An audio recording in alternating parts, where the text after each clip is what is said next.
आप आए थे क्या? बैठो। आते तो हो नहीं क्लास, बर्बाद नहीं, कहाँ घूमते हो? है? अरे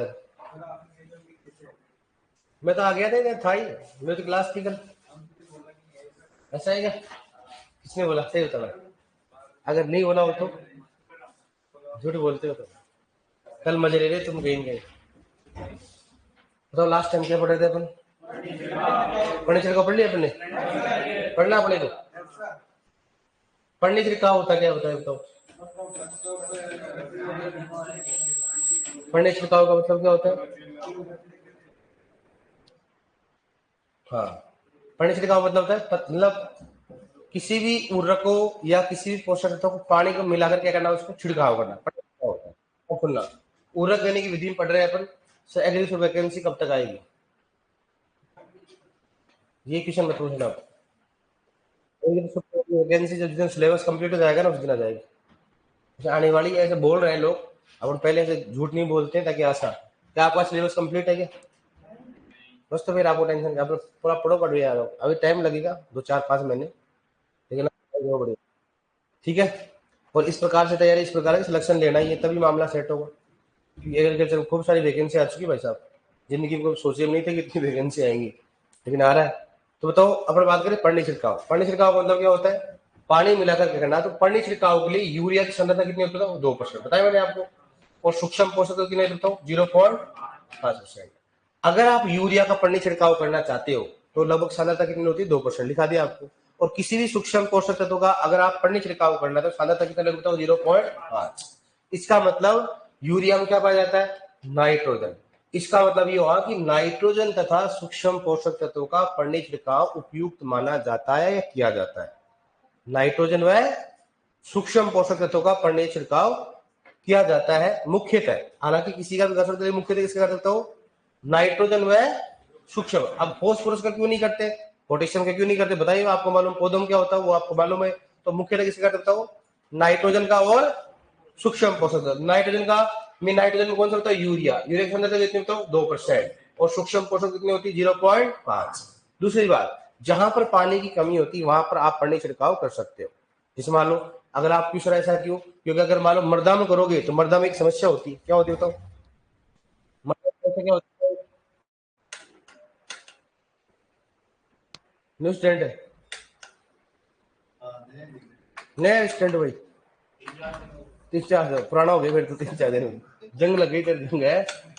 कोई बात नहीं। ठीक है। अब सुनो, तो इसका मतलब ये हो गया जहां पर, इसको सही करो ना सर। अरे चल जा सिम सिम।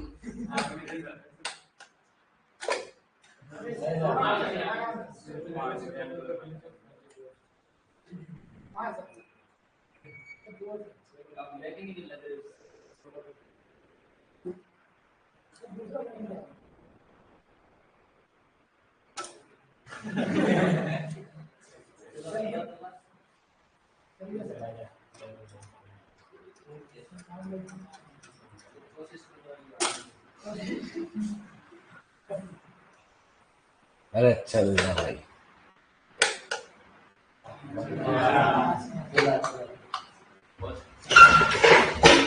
चलो ठीक, अपन चल जाएंगे इसके बस। ठीक है। अब देखो आप, ठीक है। तो शुष्क खेती में जहां पर पानी कमी होती है, शुष्क खेती में जहां पर पानी कमी होती है, तो मर्दा में तो उर्वरक देंगे नहीं, क्योंकि मर्दा में उर्वरक देंगे क्या होता है भाई? मर्दा में तो ऑलरेडी पानी कम है, तो उसमें उर्वरक देते क्या रिएक्शन ही नहीं होगी, तो उसको पौधा नहीं ले पाएंगे, तो क्या होता है? खराब होगा। तो हमेशा इसको क्या दिया जाता है? पढ़ने छिड़काव हो गया। ये अपना कौन सा हो गया? पढ़ने छिड़काव। लिखो एक बार इसको। पढ़ने कौन सी विधि बताओ? 11वीं है? 17वीं लिखो इसमें। लिखो, पढ़ने छिड़काव के लिए नाइट्रोजन। देखो पढ़ने छिड़काव, देखो पढ़ने छिड़काव में लिखो ऐसे, पढ़ने छिड़काव में नाइट्रोजन, पढ़ने छिड़काव में नाइट्रोजन तथा सूक्ष्म पोषक तत्वों का, नाइट्रोजन तथा सूक्ष्म पोषक तत्वों का उपयोग किया जाता है। नाइट्रोजन तथा सूक्ष्म पोषक तत्वों का उपयोग किया जाता है। नाइट्रोजन तथा सूक्ष्म पोषक तत्वों का उपयोग किया जाता है। नाइट्रोजन तथा सूक्ष्म पोषक तत्वों का उपयोग किया जाता है। नाइट्रोजन तथा सूक्ष्म पोषक तत्वों का उपयोग किया जाता है। ठीक है, लिखो इसमें, देखो पढ़ने छिड़काव के लिए यूरिया की सांद्रता, पढ़ने छिड़काव के लिए यूरिया की सांद्रता, पढ़ने छिड़काव के लिए यूरिया की सांद्रता, पढ़ने छिड़काव के लिए यूरिया की सांद्रता बराबर के लिए बताओ 2%। पढ़ने छिड़काव के लिए यूरिया की सांद्रता बराबर लिखो 2%। क्या लिखोगे? 2%। पढ़ने छिड़काव के लिए यूरिया की सांद्रता बराबर लिखो 2%, 2% है ना। लिखो पढ़ने छिड़काव के लिए सूक्ष्म पोषक तत्वों की सांद्रता, पढ़ने छिड़काव के लिए सूक्ष्म पोषक तत्वों की सांद्रता, पढ़ने छिड़काव के लिए सूक्ष्म पोषक तत्वों की सांद्रता बराबर क्या लिखता हूं 0.5%। पढ़ने छिड़काव के लिए यूरिया की सांद्रता बराबर क्या लिखोगे 0.5%। सूक्ष्म पोषक तत्व की, पढ़ने छिड़काव के लिए सूक्ष्म पोषक तत्व की सांद्रता बराबर लिखो 0.5%। देखो नेक्स्ट, देखो शुष्क खेती में, शुष्क खेती में पढ़ने छिड़काव उपयोगी माना जाता है। शुष्क खेती में पढ़ने छिड़काव, शुष्क खेती में पढ़ने छिड़काव उपयोगी माना जाता है। शुष्क खेती में पढ़ने छिड़काव उपयोगी माना जाता है, उपयोगी माना जाता है, उपयोगी माना जाता है,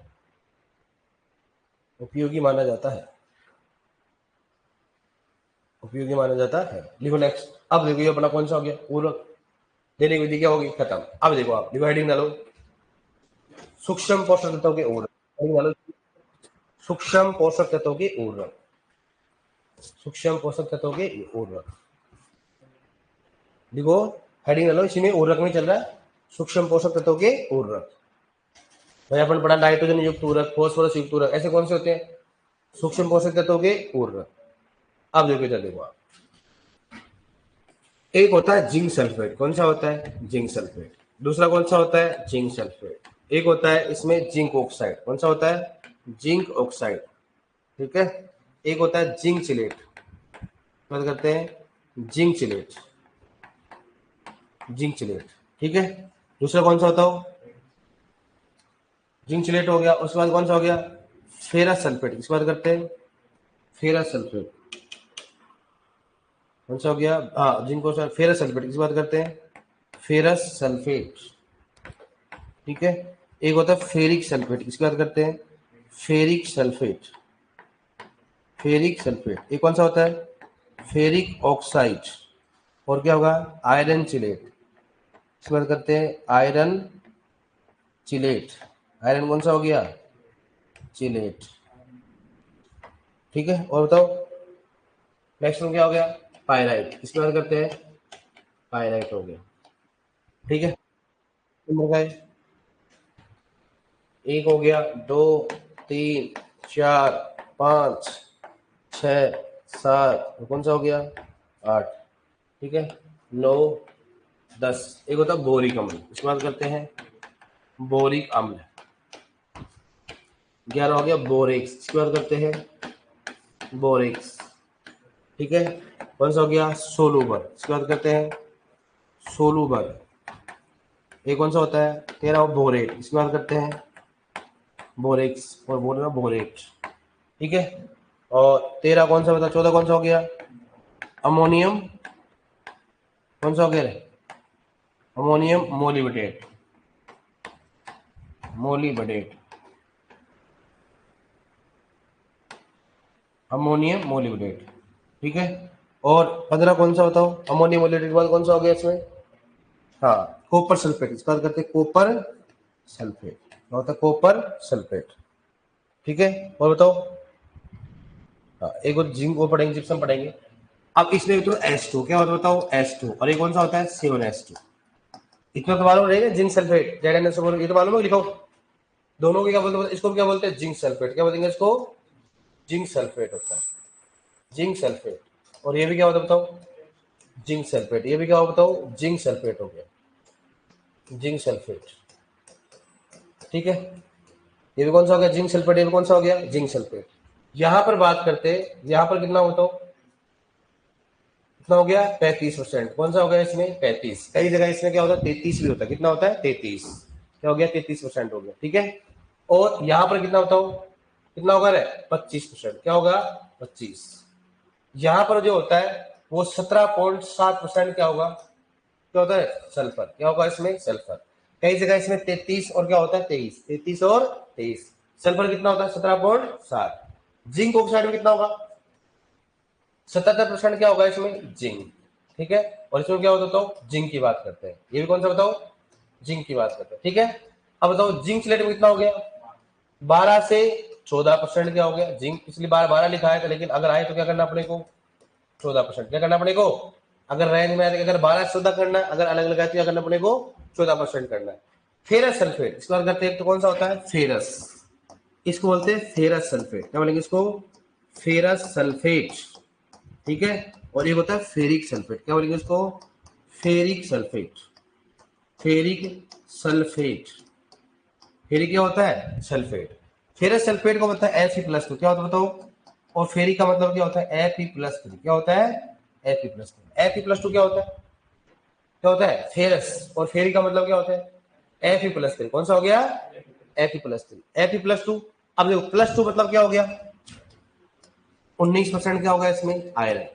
और इसमें कितना बताओ 23%, क्या होगा इसमें 23% क्या होगा आयरन, क्या हो गया इसमें आयरन। फेरस सल्फेट ऐसे रखो +3 मतलब 23, +3 मतलब क्या हो गया। बहुत बार क्वेश्चन पूछ जाएगा ना फेरस सल्फेट का, कि फेरस सल्फेट में आयरन की मात्रा कितनी होती है 19, और फेरिक सल्फेट में कितनी होती है 23, ये आयरन हो गया।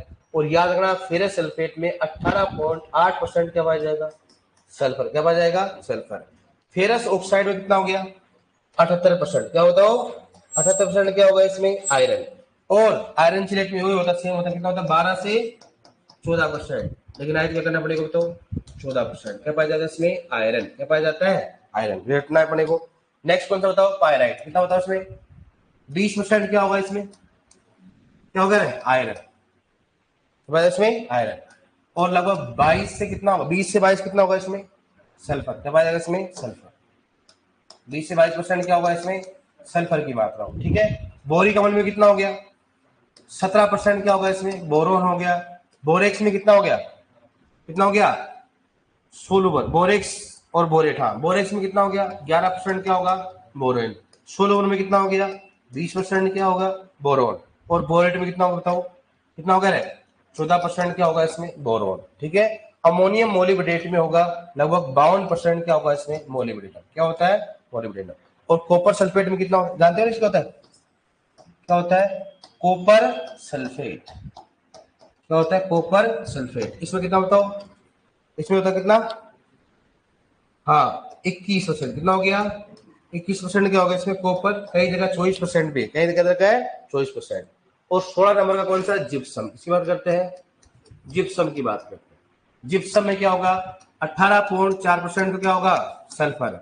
और 29.2% क्या होगा इसमें कैल्शियम।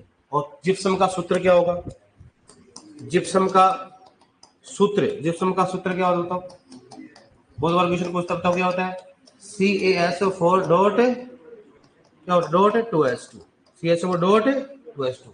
अब आगे जिप्सम दो प्रकार का होता है वो भी बताएंगे आपको, ठीक है। एक बार लिखो इसको, मात्रा इसमें लिखो, इसमें है ये क्या है, ऐसे तो ना सुपरवाइजर बन जाओ, क्या सोच रहे थे आप।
लिख लिया?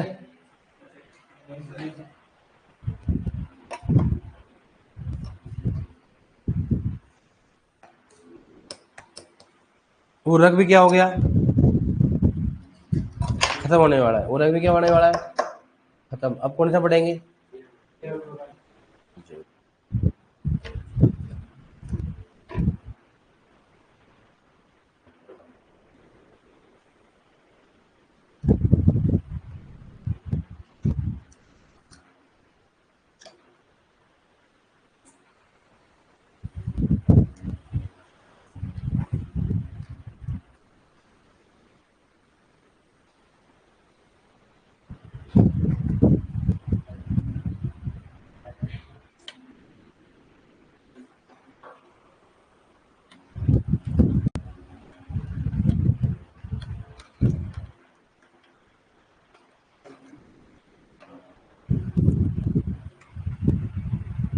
तुम तो कभी नहीं बोलोगे लिख लिया।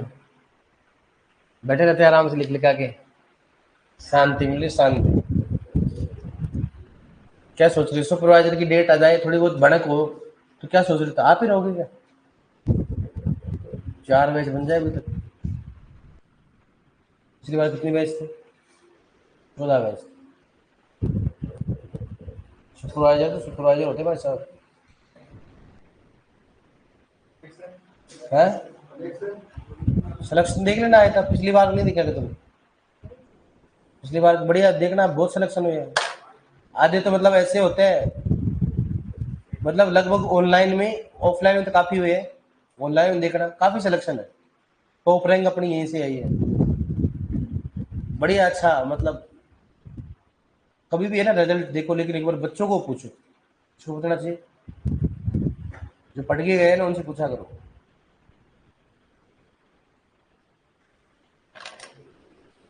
अब तुम क्यों आए फिर? अगर बड़े मजे लेते हैं मजे। फिर तू यहाँ पर क्या फेल होने के लिए आया है क्या? है ना?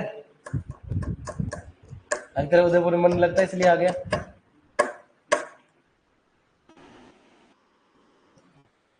पायराइट। पायराइट में सल्फर, अच्छा। पायराइट में आयरन कितना हो गया था वो? अच्छा अच्छा अच्छा, सल्फर। अरे सल्फर कितना, इसमें सल्फर है ये। क्या इसमें? और ये क्या आयरन, सॉरी है ना। ये तो क्या सल्फर है, क्या है आयरन। पायराइट में सल्फर कितना हो गया? 20%। पायराइट कितना, आयरन कितना होगा? 20 से 22। बोरिक अम्ल में 17, बोरेक्स में 11, सोलुबर में 20, बोरेट में 14, अमोनियम मोलिब्डेट में 52, कॉपर सल्फेट में कितना हो गया? 21।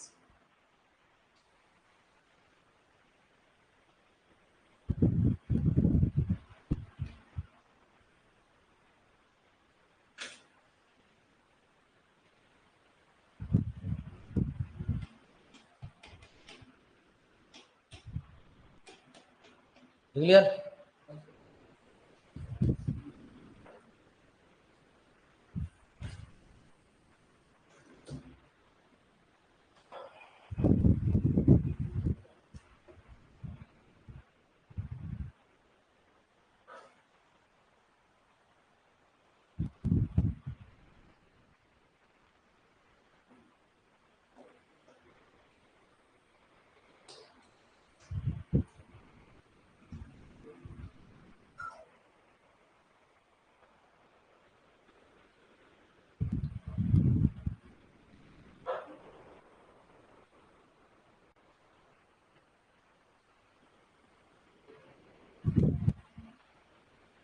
क्लियर? क्या लिख रखा है? पायराइट हो गया, बोरिक अम्ल हो गया, बोरेक्स हो गया, क्या लिख रखा है? बोरेक्स। ब्रोरेक्स नहीं हो, कौन सा है? बोरेक्स। सोलुबर हो गया, बोरेट हो गया, अमोनियम मोलेटर कौन सा हो गया? Copper sulphate. Done.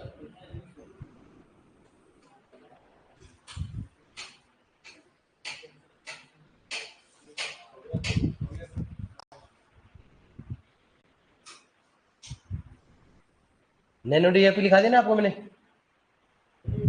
Nano DAP नहीं लिखा? नैनो डीएपी, नैनो यूरिया लिखा दिया आपको? नैनो डीएपी लिख लो उसके नीचे। 8% क्या होता है उसमें? नाइट्रोजन। और 16% क्या होगा उसमें? P2O5।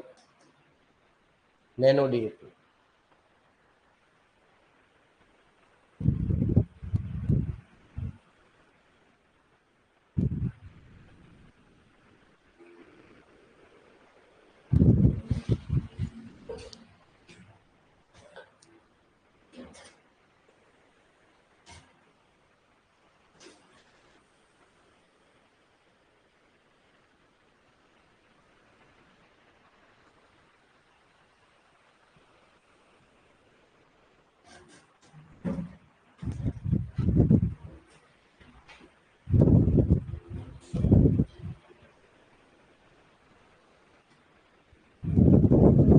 क्लियर। नेक्स्ट क्वेश्चन इधर लिख लो आप, क्या लिखो बताओ। नैनो डीएपी, नैनो डीएपी जैसे नैनो कार होती है ना, 8% क्या हो नाइट्रोजन हो गया और 16% क्या होगा इसमें P2O5। ये लिख लो तो याद करने के लिए क्या रहा, नैनो यूरिया, नैनो यूरिया बराबर कितना होता है बताओ, 4% क्या होगा इसमें nitrogen. Nano urea nano DAP दोनों आ चुके हैं।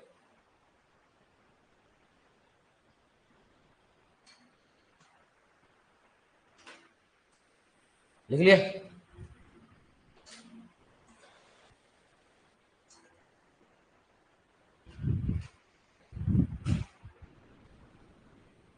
अब देखो इधर कैसे, देखो याद करने का तरीका इसमें तो देखो, जिसमें ज्यादा H2 है उसमें क्या हो गया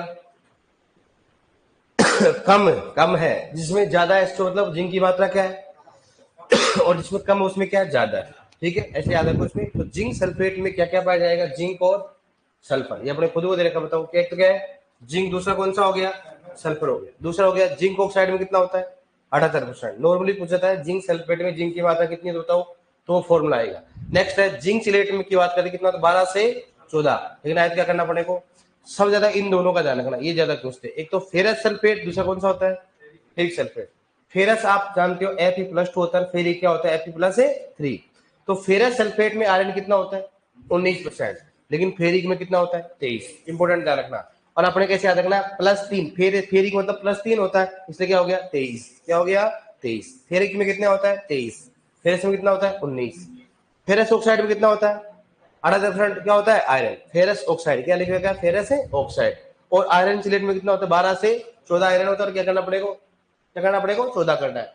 पायराइट में क्या होगा 20% तो क्या है सल्फर, और 20 से 22% क्या होगा, 12 की बुक में बहुत रेंज में दे रखा है, 20 से 30 ऐसे रेंज में दे रखा है। दूसरी बात करते हैं बोरिक अम्ल में कितना होता है 17%, बोरेक्स में कितना हो गया 11, और सोलोबर में कितना हो गया 20%। नेक्स्ट हो गया बोरेट में कितना हो गया 14% हो गया।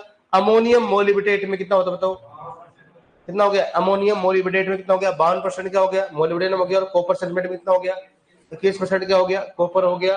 और जिप्सम में मात्रा कितनी होता हो 18.4% क्या हो गया सल्फर, और 29.2% क्या हो गया कैल्शियम। जिप्सम का सूत्र क्या होता है CH4 याद रखना, अगर जिप्सम का नाम आता है और कैल्शियम अगर सल्फर पूछो क्या करना पड़ेगा, 18.4 कितना हो गया 29.2, 18.4 और 29 क्या हो गया 2।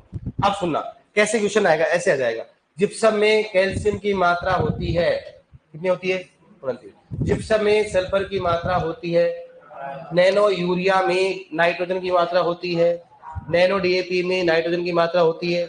ऐसे क्वेश्चन आएगा। ऐसे क्वेश्चन पूछ ले मान लो बोरेट में बोरोन की मात्रा होती है, कितना हो गया 14%। ऐसे अमोनियम मोलिब्डेट में मोलिब्डेनम की मात्रा होती है 52%। समझ में क्वेश्चन कैसे आएंगे, ऐसे जैसे पूछते हैं वैसे पूछेंगे। ठीक है, अब सुनो नेक्स्ट यूएस का, इसके बात करें अपन जिप्सम का थोड़ा लफड़ा रहता है। जिप्सम में 23% भी दे रखा होता है, कितना होता है 23।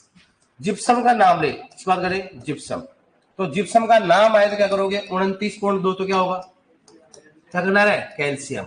और 18.6 क्या है 18.4 क्या है सल्फर। अब देखो कैल्शियम में अक्सर ज्यादा है तो कैल्शियम हमेशा क्या होगा ज्यादा, Ca अक्सर ज्यादा है, और सल्फर में क्या है सिंगल है, कितना बताओ ऐसी है।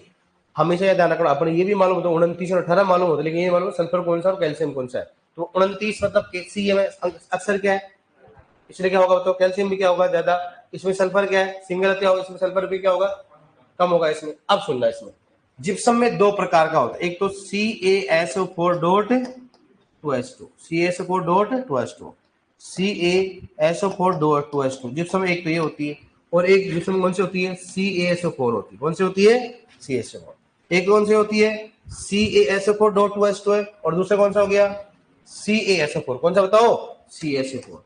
एक तो कौन सा बताओ CaSO4.2H2, दूसरा कौन सा हो गया CaSO4। दोनों होता है, दोनों दोनों क्या होता है जिप्सम होता है। अब देखो इसको करते हैं, जिप्सम में कितना बताओ 40, परमाणु भार कितना होता है 40, प्लस सल्फर कितना होता है 32, प्लस कितना होगा 8 दूनी 16, 16 तो कितना हो गया 66, कितना हो गया 64, प्लस 2 दूनी कितना हो गया 4, और 8 दूनी 16, और 16 दूनी कितना हो गया 32। मतलब परमाणु बाहर होते हैं, कैसे निकालते मुझे मालूम है समझ में नहीं आया, लेकिन बता रहा हूँ निकाल के आपको।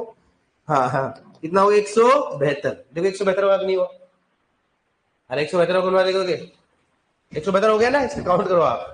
मुझे मालूम है आपका हाल क्या है, लेकिन इसलिए मैं डायरेक्टली लिखाऊंगा, लेकिन एक बार बता देता हूँ, कई सारे डेढ़ विचार होते हैं, सर नहीं बताया आपने। ठीक है, अगर अपने को कैल्शियम की मात्रा याद करनी, क्या करना अपने को, कैल्शियम प्रतिशत बराबर क्या होगा, 40/172 गुणा क्या हो जाएगा 100, गुणा क्या हो जाएगा 100। बताओ कितना होगा, कितना होगा, ऐसा बता दो आप, बता दो डायरेक्टली लिख दो आप तो। 40 भाग कितना होगा 172, कितना होगा 23.2, कितना होगा बताओ 23.2% क्या होगा कैल्शियम, क्या होगा कैल्शियम। और अगर मेरे को सल्फर याद करना, क्या करूंगा बताओ, सल्फर कितना है 32 भाग 172 गुणा 100, बता दो कितना होता है। सर ये आदत आज यहाँ थोड़ा ना होते, कितना होगा 18.6, 18.6 क्या हो गया सल्फर। एक बार समझा रहा हूँ देखने के बाद, यहाँ पर काउंट करो, देखिए वो क्या होगा 20 गुणा 40 भाग प्लस में क्या हो गया 32 प्लस 64, इतना ही हुआ ना। 136 भाग देखने के बाद 4 2 6 136, कितना हो जाएगा 136। अब मैं क्या करूं, कैल्शियम की मात्रा बराबर क्या बताओ, कैल्शियम निकालने कितना हो गया 40, टोटल कितना हो गया 136 गुणा 100, किसी में निकाल सकते हैं, ध्यान रखना 100 गुणा क्या हो जाएगा 100। अब बताओ कितना है रे, 40 भाग कितना होगा 136, कितना है बताओ लगभग 29.4, कितना होगा 29.4% क्या हो गया कैल्शियम। सल्फर कितना हो गया 32 भाग 136 गुणा 100, बताओ रे 32 भाग 136 कितना होगा रे 23.5% क्या होगा इसमें सल्फर, 23.5% क्या हो गया सल्फर। मुझे मालूम सब हवा बन रही है, हवा हवा हो रहा है आपका, इसलिए आप सुनना मेरे बताना। CaSO4.2H2 में कितना है बताओ है, कैल्शियम कितना है? अरे गेंडे मात्रा बुझ रहा हूं, कितना हो गया 23.2% क्या हो गया कैल्शियम हो गया। और बताओ कितना सल्फर, कितना है सल्फर, कितना है 18.6 क्या हो गया सल्फर। इसमें बताओ देखिए, और आपको याद होने वाला है क्या आपको, बताओ कैल्शियम कितना है 29.4% क्या होगा इसमें कैल्शियम। सल्फर कितना होता है 23.5 क्या हो गया 23.5% क्या होगा इसमें सल्फर। आ जाओ आप तो भगवान है, तो इसको छोड़ देना आप तो, संख्या इतनी तो हम पहले रट लेते तो हम यहाँ थोड़ा ना होते। अब सुनो, ये फॉर्मूले से आप किसी भी उर्वरक को फॉर्मूले से आप उसको क्या कर सकते हो, उसकी मात्रा याद कर सकते हो, लेकिन अपने को मालूम है कि मात्रा एक ही याद कर लेंगे ना, इतना लफड़ा क्यों पड़ेगा। अगर इतना ही पाड़ते तो गुरुजी मामला उल्टा नहीं हो जाता बात। अब सुनो कि सर ये चार चार संख्या फिर मामला उल्टा ही बैठ रहा है। अगर नाम आए कि बताओ जिप्सम में कैल्शियम की मात्रा तो क्या करोगे आप, और 18.4 क्या हो जाएगा। लेकिन अगर फॉर्मूला आए CaSO4.2H2O के अनुसार कैल्शियम कितना होता है और सल्फर कितना होता है, अगर आए CaSO4 ओनली तो कैल्शियम कितना होता है और सल्फर कितना होता है। हो गया कल्याण सर, हो गया सिलेक्शन, हो गया आपका हमारा सिलेक्शन। एक बार दोबारा देखो आप, जिप्सम का नाम आए तो 29.2 क्या होता है, क्या करना है, और 18.6 क्या हो जाएगा है। मैं आपको जादू से याद करा दूं, जादू से याद कराऊं, नहीं कराऊं, नहीं बताऊं, कराओ जादू से याद, सारे याद हो जाएगा आपको, करो तो जादू से याद पक्का। चलो दो चीज याद रखो, हमेशा किसी में कैल्शियम की मात्रा क्या होगी, इसमें जो कैल्शियम की मात्रा ज्यादा है, इसमें कैल्शियम की मात्रा क्या है, सही बात है। जिप्सम का अगर नाम आए क्या करना 29.2 क्या हो गया कैल्शियम, 18.6 क्या 18.4 क्या हो गया। दोबारा बोल रहा हूँ, क्या बोल रहा हूँ, कैल्शियम कितना होता है 29 और सल्फर कितना होता है 18, कैल्शियम कितना होता है और सल्फर कितना हो गया। अब बताओ इसका याद करो, आपको याद करो इसका, कर दो आप पक्का, बोलो छू मंतर, क्या बोलो, चलो ठीक है। अब देखो आप, मैं दोबारा बोल रहा हूं, अगर मान लीजिए पूछे कि कैल्शियम की मात्रा कितनी होती है, अगर ऑप्शन में 29 है तो क्या करोगे आप, ने क्या करोगे आप, ने क्या करोगे आप 23, क्या करोगे आप 23। अगर ऑप्शन में 29 है तो 29 करोगे, वरना क्या करोगे 23। तो 23 किसके हिसाब से, इस हिसाब से आ गई। अगर ऑप्शन में सल्फर कितना है 18, 18 नहीं है तो क्या करोगे आप 23, क्या करोगे 23। किसके हिसाब से? इसके हिसाब से, इसके हिसाब से। अब देख लो बढ़ गया फॉर्मूला, देखो आप 29.2 और 23 किसमें? मामला सेट। 18.4 और 23 किसमें? मामला सेट। बोलो अच्छे से मंत्र काम आया नहीं आया? आया कि नहीं आया? इससे एक बार देखो, कई तो आंख फाड़ के भी देख रहे गुरु जी क्या हो रहा है, मंत्र समझ में नहीं आया। अगर ऑप्शन में ऐसे है, मान लो कि जिप्सम में कैल्शियम की मात्रा कितनी, क्या करोगे आप? 29.2, लेकिन आपको गायब हो गया, मालूम नहीं एग्जामिनर ने ये जिप्सम माना या ये जिप्सम माना। हो सकता है वो ये मान ले, हो सकता है वो ये मान ले, अपने कैसे मालूम चलेगा? तो अगर ऑप्शन में 29, तो अपने को मालूम था कि 29.2% क्या होती है, लेकिन अगर ऑप्शन में 29 नहीं हुआ तो क्या करोगे आप? इसका मतलब किस हिसाब से पूछा उसने? CSF.2H।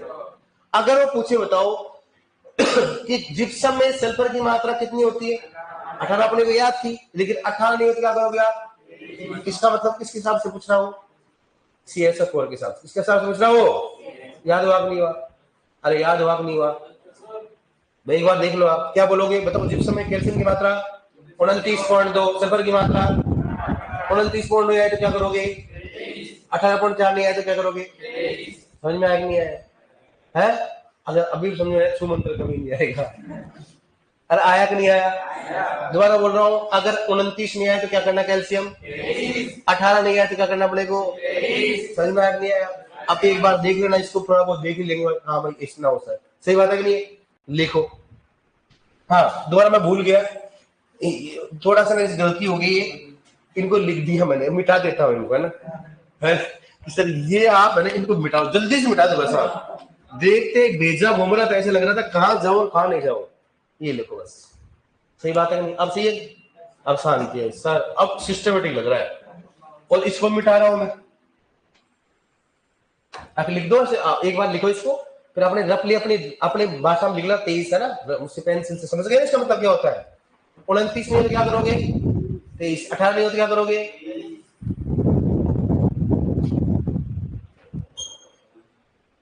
अलग अलग ही होता है, बताइए मात्रा दोनों जो अलग अलग है, बता दिए मैंने आपको।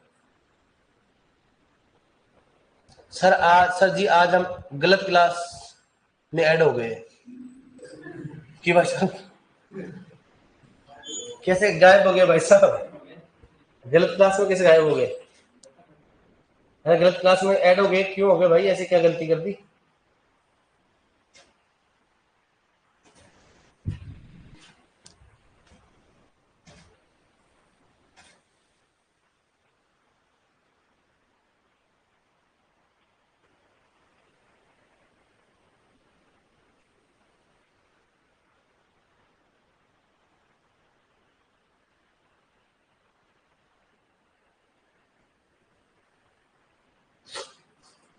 लिख लिया आपने?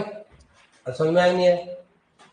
29 नहीं हो तो 23, 18 नहीं हो तो 23, ऐसे याद रखो। अपनी लैंग्वेज लिख लो, चाहे कहीं भी लिख लो आप, जो भी आपको समझना है, या फिर याद है तो कोई दिक्कत नहीं, कर लोगे ना। वैसे फॉर्मूला कौन सा होता है? क्या होता है? CSF4.2H2। एक्चुअल में देखा जाए तो जिप्सम में ये होना चाहिए, कैल्शियम कितना होता है? 23, और सल्फर कितना होता है? आपको लगभग यही मिलेगा हर जगह, लेकिन ऑथेंटिक बुकों में क्या दे रखा है? 29.2 और 18.4 ये दे रखा है। चलो क्या इसको समझ गया? नहीं इसका मतलब क्या हो गया? और आया कि नहीं समझ में? कैल्शियम हमेशा ज्यादा रहेगा क्योंकि CA में अक्सर क्या होते हैं? ज्यादा होते हैं। ठीक है, अब हेडिंग डालो, देखो उर्वरक उपयोग दक्षता को प्रभावित करने वाले कारक। देखो हेडिंग लिखो, उर्वरक उपयोग दक्षता को प्रभावित करने वाले कारक। उर्वरक उपयोग दक्षता को प्रभावित करने वाले कारक। उर्वरक उपयोग दक्षता को प्रभावित करने वाले कारक। उर्वरक उपयोग दक्षता को, उर्वरक उपयोग दक्षता को प्रभावित करने वाले कारक। दक्षता को प्रभावित करने वाले कारक, करने वाले कारक। उर्वरक उपयोग दक्षता को प्रभावित करने वाले कारक। उर्वरक उपयोग दक्षता को प्रभावित करने वाले कारक। उर्वरक उपयोग दक्षता को प्रभावित करने वाले कारक। अब सुनना इधर, सबसे पहले दक्षता का मतलब समझ गए ना आप? दक्षता का मतलब क्या होता है? उपयोग। क्या होता है? उपयोग। जैसे मान लो 1 तो 4 किलो, 2 उर्वरक, 1 तो 4 किलो, दोनों 4 किलो, है ना? ये तो 3 किलोग्राम उत्पादन करता है, 2 किलोग्राम, दक्षता ज्यादा इसकी ए की हुई कि बी की हुई? क्या होगी? एक ही हुई। भाई 4 किलो उर्वरक दो मान लो, 4 किलो उर्वरक में पौधा 3 किलो एक को लेता है और एक को 2 किलोग्राम लेता है, उपयोग दक्षता ज्यादा किसकी? किसी जो 4 में से 3 ले रहा है, इसका मतलब उपयोग कितना आ रहा है? 100 किलो उर्वरक गए, उसमें से कितना उपयोग कर रहा है उसको बोलते हैं उर्वरक उपयोग दक्षता। अब उर्वरक उपयोग दक्षता को कैसे प्रभावित करेंगे? क्या मृदा करेगी? क्या मृदा करेगी कि नहीं करेगी? मृदा का मतलब क्या होता है? अगर रेतीली मृदा होगा तो खरपतवार उर्वरकों का नुकसान भी क्या होगा? ज्यादा होगा। उर्वरकों का नुकसान भी क्या होगा? तो उर्वरक का नुकसान ज्यादा होगा तो मतलब उपयोग दक्षता क्या हो जाएगी? कम। इसका मतलब रेतीली मृदा में अधिक उर्वरक दक्षता होती है, काली मृदा में? किसमें बताओ? काली मृदा। क्योंकि रेतीली मृदा में तो वैसे नुकसान होगा, तो काली मृदा में क्या होती है? अच्छा माना जाता है। ठीक है। दूसरी बात, अगर मैं बोलूं जलवायु, जलवायु करती है कि नहीं करती है? करती है। ऐसा मैंने बोला अधिक तापमान के कारण वोलेटिलाइजेशन का नुकसान होता है, अधिक वर्षा के कारण जल भराव वाले क्षेत्रों में नाइट्रोजन का नुकसान किससे होता है? डिनाइट्रिफिकेशन, लीचिंग के रूप में होता है। तो भाई वो भी प्रभावित करेगा कि नहीं करेगा? तीसरी बात करते हैं फसल, फसल भी करती है कि नहीं करती है? फसल भी करती है। कौन सी फसल है बात करती है? कौन सी फसल है, ये भी प्रभावित करता है भाई साहब। ठीक है। फसल या फसल चक्र, किस बात में? फसल या फसल चक्र प्रभावित करता है कि नहीं करता? जिसमें बोलो लगातार एक ही फसल लो मान लो, तो एक ही फसल लूंगा तो एक ही प्रकार का पोषक तत्व लेगी, तो उर्वरक उपयोग दक्षता क्या होगी? कम। अगर मैं लगातार इस्तेमाल दलहनी करूं, कभी तिलहनी करूं, कभी खाद्यान्न करूं, तो जो फसल होती है वो अलग अलग गहराई पे क्या करेगी? पोषक तत्व लेगा। जैसे मान लो जिसकी जड़ की गहराई यहाँ तक है तो यहाँ तक लेगा, अगले मौसम में यहाँ तक जड़ की गहराई है, अगले मौसम फिर यहाँ तक है, अगले मौसम यहाँ तक है। इसका मतलब क्या होगा?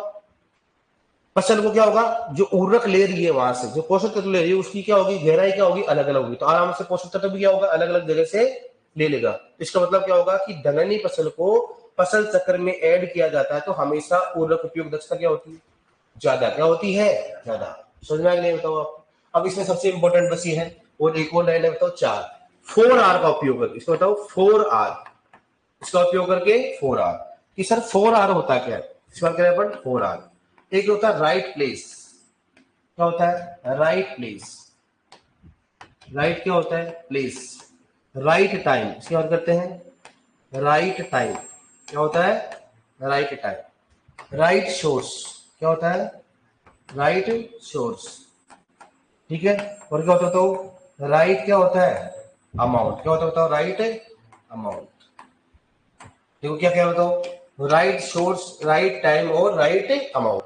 राइट प्लेस का मतलब होता है अगर उर्वरक को कहाँ उपयोग कर रहे हैं। मैंने बोला धान के खेत में उर्वरक का उपयोग कहाँ करना चाहिए? अपचयन क्षेत्र में। क्या करना चाहिए? सही बात है कि नहीं? दूसरा बताओ राइट टाइम का मतलब क्या होता है? सही समय पर। जैसे मैं बोलूं बताओ हमेशा दलहनी फसलों में स्टार्टर डोज के रूप में दिया जाता है। मैं बोलूं बताओ डीएपी उर्वरक को कब दिया जाता है? बेसल डोज के रूप में। सही समय दिया कि नहीं दिया? नेक्स्ट कौन सा हो गया? Right source. बताओ धान की फसल में कौन सा उर्वरक उपयोग करते हैं? अमोनिकल। नाइट्रेट नहीं करते ना, तो मेरे को सोर्स का मालूम है कि क्या सोर्स उपयोग करना चाहिए, क्या स्रोत उपयोग करना चाहिए, और राइट अमाउंट क्या करेंगे? आपको मालूम है आवश्यकता से ज्यादा उर्वरक करोगे उपयोग तो ज्यादा जिस पोषक तत्व की ज्यादा होगी वहां पर नुकसान भी करेगा। जिसमें बोला मृदा में अधिक फॉस्फोरस होता है, उसकी कमी होती है, जिंक कॉपर और आयरन, बताया ना, जिंक कॉपर आयरन। तो अगर आप मान लो फॉस्फोरस डीएपी ज्यादा देते जाओगे तो क्या होगा बताओ? वह जिंक कॉपर आयरन की क्या हो जाएगी? कमी हो जाएगी। इसका मतलब अपने को सोर्स भी अच्छा उपयोग करना चाहिए। बताओ क्या क्या है? Right place, right time, right source और राइट अमाउंट। मतलब इन 4 का ध्यान रखा जाए तो हमेशा उर्वरक उपयोग दक्षता क्या होगी? सही आएगी। उर्वरक उपयोग दक्षता क्या आएगी? सही होगा। ठीक है। अब इसमें कौन कौन से होता है? एक तो नाइट्रोजन, क्या होता है? नाइट्रोजन उपयोग दक्षता, उपयोग दक्षता।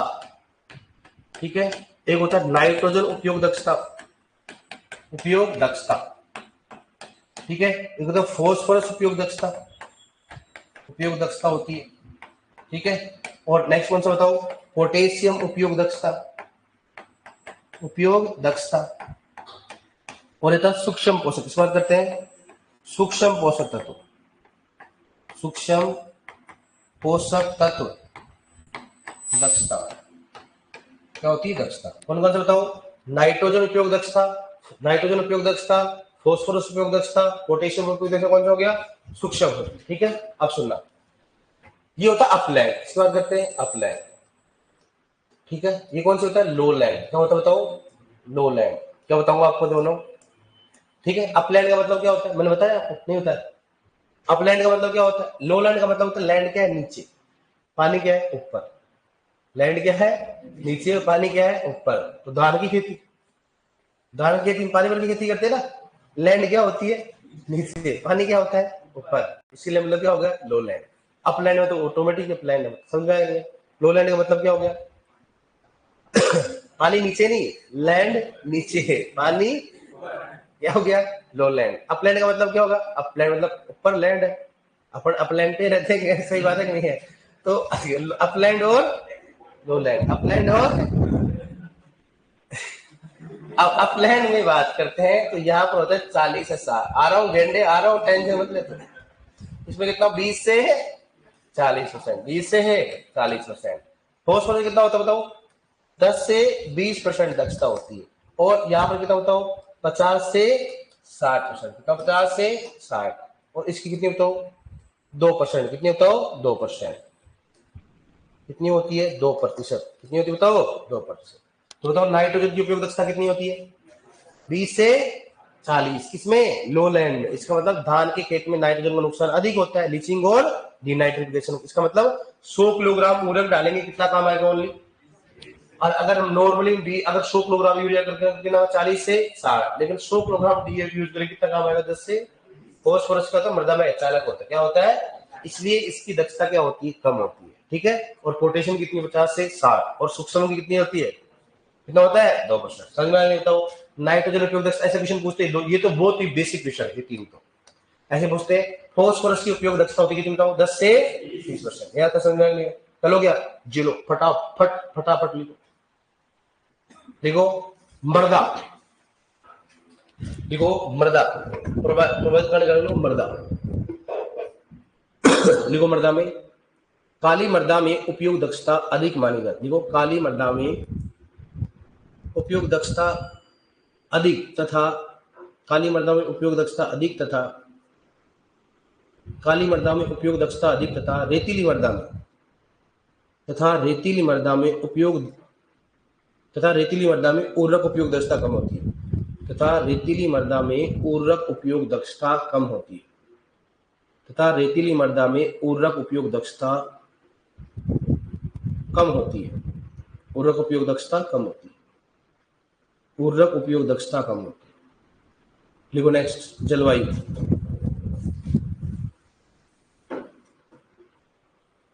जलवायु, जलवायु लिखा हो नहीं लिखा हो? जलवायु में लिख लो, क्या क्या बताओ? तापमान अधिक होने पर, लिखो तापमान अधिक होने पर, तापमान अधिक होने पर नाइट्रोजन का नुकसान, तापमान अधिक होने के कारण नाइट्रोजन का नुकसान वोलेटिलाइजेशन के रूप में होता है। लिखा रखा सब ये मैंने, वोलेटिलाइजेशन के रूप में होता है। ये मैंने सब समझा रखा पोषक तत्व में। तापमान के लिए बताओ, तापमान अधिक होने के कारण नाइट्रोजन का नुकसान वोलेटिलाइजेशन के रूप में होता है। वोलेटिलाइजेशन के रूप में होता है। देखो नेक्स्ट, जलमग्न क्षेत्रों में नाइट्रोजन का नुकसान। देखो इसी में लिखो, जलमग्न क्षेत्रों में नाइट्रोजन का नुकसान, जलमग्न क्षेत्रों में नाइट्रोजन का नुकसान, जलमग्न क्षेत्रों में नाइट्रोजन का नुकसान लीचिंग व नाइट्रोजन का नुकसान लीचिंग व डीनाइट्रिफिकेशन के रूप में होता है। लीचिंग व डीनाइट्रिफिकेशन के रूप में होता है। डीनाइट्रिफिकेशन के रूप में होता है। लीचिंग व डीनाइट्रिफिकेशन के रूप में होता है। ये सब चीज समझा रखी अपन ने, है ना। लीचिंग व डीनाइट्रिफिकेशन, पहले बताओ लीचिंग व क्या होता है? डीनाइट्रिफिकेशन। समझा रखना अपने, डीनाइट्रिफिकेशन लीचिंग व डीनाइट्रिफिकेशन के रूप में होता है। लीचिंग व डीनाइट्रिफिकेशन के रूप में होता है। देखो नेक्स्ट, अब बताओ अगर तापमान अधिक होगा तो वोलेटाइजेशन के नुकसान क्या होगा? दक्षता क्या हो जाएगी? कम हो जाएगी। और वैसे क्या होगा? इसमें कम हो जाएगी। इसलिए धान के खेत में क्या होती है? नाइट्रोजन उपयोग दक्षता क्या होती है? कम। क्यों होती है? क्योंकि जलमग्न क्षेत्रों में नाइट्रोजन का नुकसान किसके रूप में होता है? लीचिंग व डीनाइट्रिफिकेशन। देखो थर्ड लिखो, फसल चक्र। थर्ड लिखो फसल चक्र, लिखो फसल चक्र। फसल चक्र में लिखो, लिखो दलहनी फसल फसल चक्र में होने से, दलहनी फसल फसल चक्र में होने से, दलहनी फसल फसल चक्र में होने से, दलहनी फसल फसल चक्र में होने से उर्वरक उपयोग दक्षता अधिक होती है। उर्वरक उपयोग दक्षता अधिक होती है। उर्वरक उपयोग दक्षता अधिक होती है। उर्वरक उपयोग दक्षता अधिक होती है। उर्वरक उपयोग दक्षता अधिक होती है। नेक्स्ट देखो उसमें 4R का उपयोग करके, नेक्स्ट पॉइंट डालो, कौन सा आपने पांचवा है ना, चौथा लिखो 4R का उपयोग करके, हाँ चौथा लिखो उसमें 4R का उपयोग करके उर्वरक उपयोग दक्षता बढ़ाना। 4R का उपयोग करके उर्वरक उपयोग दक्षता बढ़ाना। 4R का उपयोग करके उर्वरक उपयोग दक्षता बढ़ाना। अब लिख लो 4R का मतलब right place, right time, right amount, right source.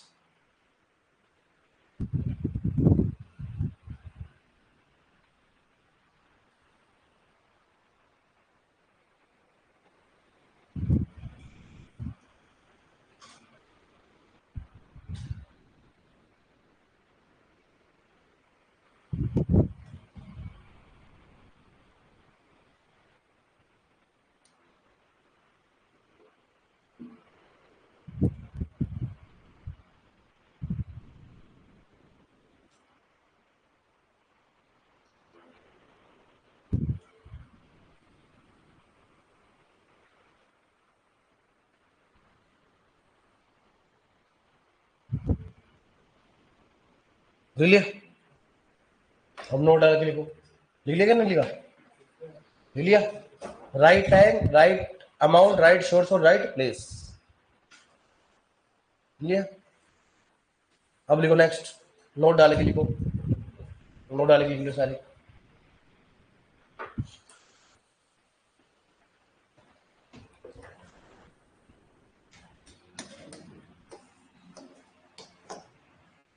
एक 3 4 5 डाल लो।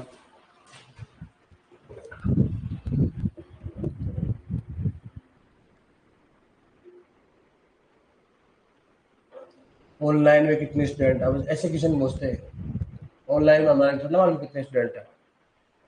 खूब है। ऑफलाइन में जरूर है हमारे पास। कितने अपने 50 40 है? 80 कहाँ है? 80 है? रियली बोल रहे दादा, ऐसा ना होता। ऑफलाइन आना हो तो देख लो आप, यहाँ पर तो चिल कर रहे हैं सभी एसी में। सही बात है कि नहीं? और ना घर से आराम से पढ़ाई करो, ऑनलाइन अच्छी राबड़ी रोटी खाओ। सही बात है कि दोनों बढ़िया, मजे लो आप। बाबा आना चाहिए कहीं से आओ।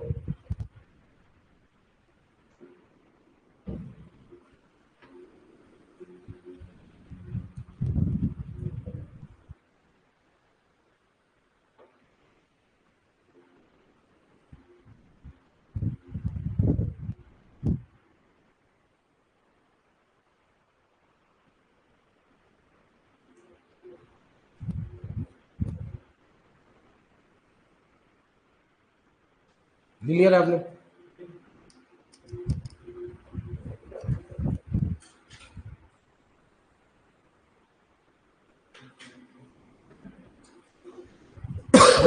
ले लिया?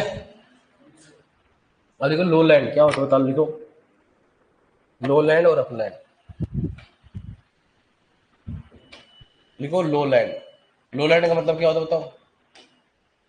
लो लैंड में लिखो उसमें लो लैंड। लो लैंड का मतलब लिखो, लिखो खेत में पानी भरकर खेती करना। खेत में पानी भरकर, खेत में पानी भरकर खेती करना। खेत में पानी भरकर खेती करना। खेत में पानी भर के खेती करना। ठीक है? जैसे धान, जैसे धान। लिखो अपलैंड। इस बात करो अपलैंड। अपलैंड क्या होता है बताओ? लिखो अपलैंड सामान्य खेत, लिखो सामान्य रूप से खेती करना। अपलैंड में लिखो सामान्य रूप से खेती करना। अपलाइन में क्या लिखोगे, सामान्य रूप से खेती करना, जैसे गेहूं, समझ आ गया ना, वह अन्य फसल, जैसे गेहूं वह अन्य फसल, जैसे गेहूं वह अन्य फसल, जैसे गेहूं वह अन्य फसल, समझ में आ गया ना। अपलैंड का मतलब क्या होता है सामान्य, और लोलैंड का मतलब क्या होता है पानी भर के खेती करना। ओके डियर, मिलते हैं कल, बाय बाय टाटा। अब क्या पढ़ेंगे बताओ, नेक्स्ट कल दिला देना जरूर।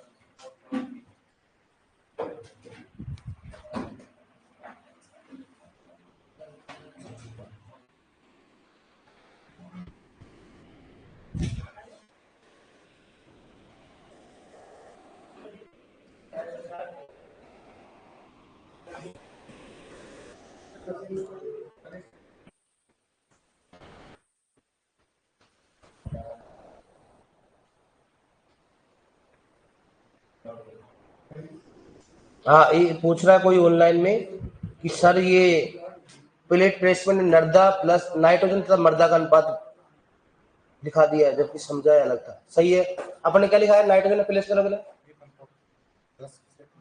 अरे भाई ऐसे समझा दिया मैंने, पहले नाइट्रोजन तो पहले बोल दिया, तो कैसे बोल सकते हो आप, नाइट्रोजन व मर्दा का अनुपात, मतलब अगर 1 किलोग्राम यूरिया लोगे आप तो 10 किलोग्राम क्या लो मर्दा, तो 10 से 15 किलोग्राम मर्दा ले सकते हो आप। पहले मर्दा को बोल सकते हो कि 10 से 15 अनुपात 1, ऐसे बोल सकते हो, बोल सकते हैं कि नहीं बोल सकते इसमें।